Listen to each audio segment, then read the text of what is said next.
Hello interwebs, welcome to Let's Fix Computers. This is a video about putting O-rings on mechanical keyboards and also mechanical keyboard noise. So I recently got this Cooler Master Master Keys Pro keyboard, which I'm super happy with. This has Cherry MX Browns in it, and just as a basis for comparison, starts off, this is how noisy it is. So if I start typing,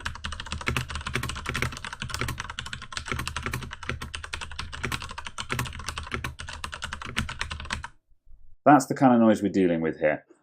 In this video, I'm going to show you what difference O-rings actually make. So once again, just as a reminder, we have Cherry MX Browns in this. So it's a tactile switch and it's supposed to be a quiet switch. I use the term quiet loosely here.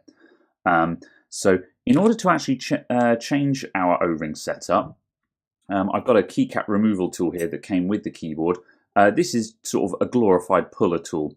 The keycaps themselves just pull off, so you can screwdriver them off. However, if you want to minimize the chance of breaking, you use one of these tools and you place it over the keycap, and then you can just pull it straight off like that. And then now, as you can see, we've exposed the key and the LED behind it, and we're left with this keycap. So in order to put an O-ring on it, these O-rings I bought from eBay. It was like a couple of quid for a pack of 150. I have 2 packs of 150 because I was prepared to double O-ring. So what we're going to do with this is inside the keycap, as you can see, we've got that little post that actually sits on top of the switch. So I'm going to take my O-ring and put it over the top of that post. So you can see it on the end there.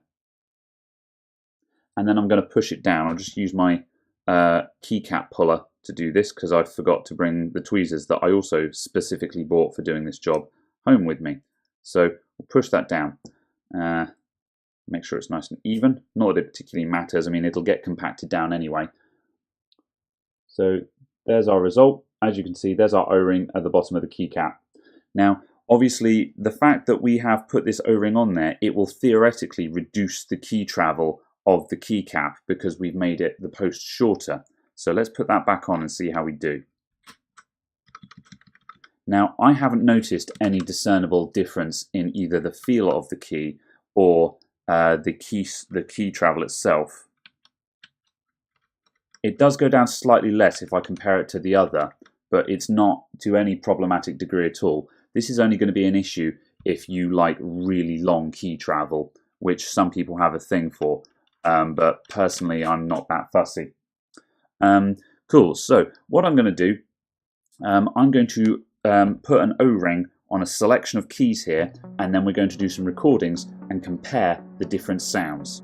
Alright, I'm going to go ahead and O-ring this keyboard up.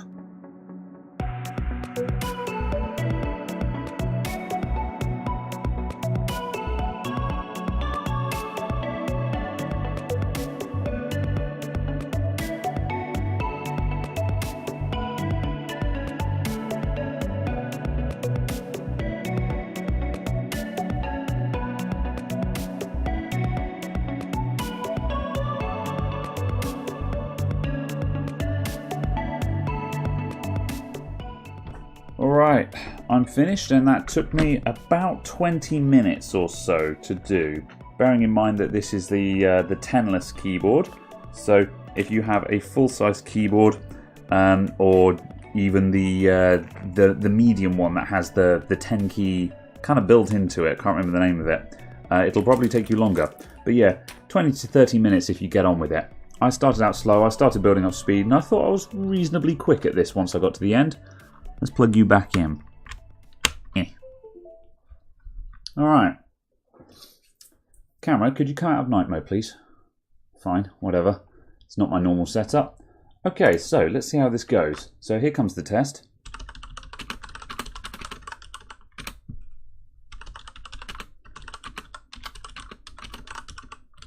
Start that again. You know what? That is a lot quieter. There's still that scissor noise of the key travel, that sh noise, but the lack of the clack, the actual banging of the keyboard as it hits the bottom of the travel, that has been removed entirely by the O-rings, and that has really reduced the actual noise. So now's the question of, is it worth double O-ringing? After spending 20 minutes putting O-rings on all my keys, I'm not sure if I can put myself through another 20 minutes of doing it, knowing that I'm probably going to take off the double O-rings. However, what we'll do is we'll do another blind test where I'll take a sample of 6 keys and we'll just do an actual microphone test to see if there's any difference there. So let's swap out some more keys.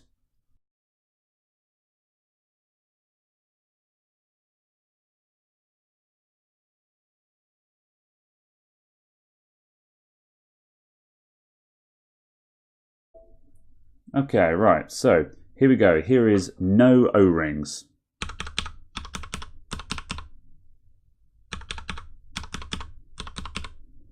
Here is 1 O-ring.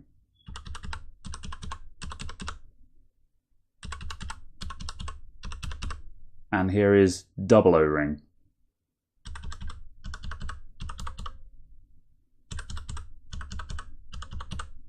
And here is all 3 of those in succession.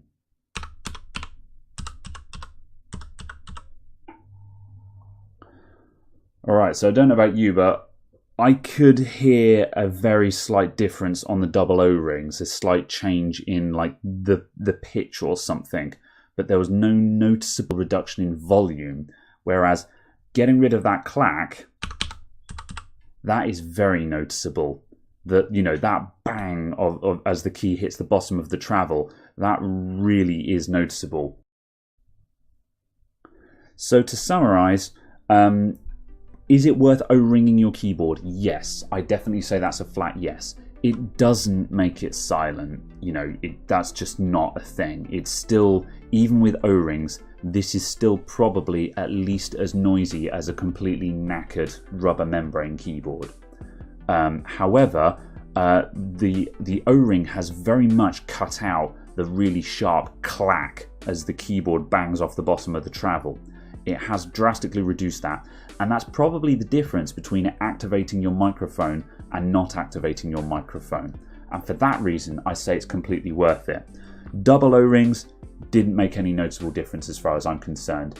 I mean, I will check. We will find out when I have a look at the sound recordings. However, at this point, having not looked at them yet, I'll bet money that there's not really any noticeable difference. I certainly couldn't hear any noticeable difference. So, single O-ring for days. Double O-ring, no thanks, I'll take a pass on that. Thank you very much for watching, everyone. I'll see you all next time. Goodbye for now.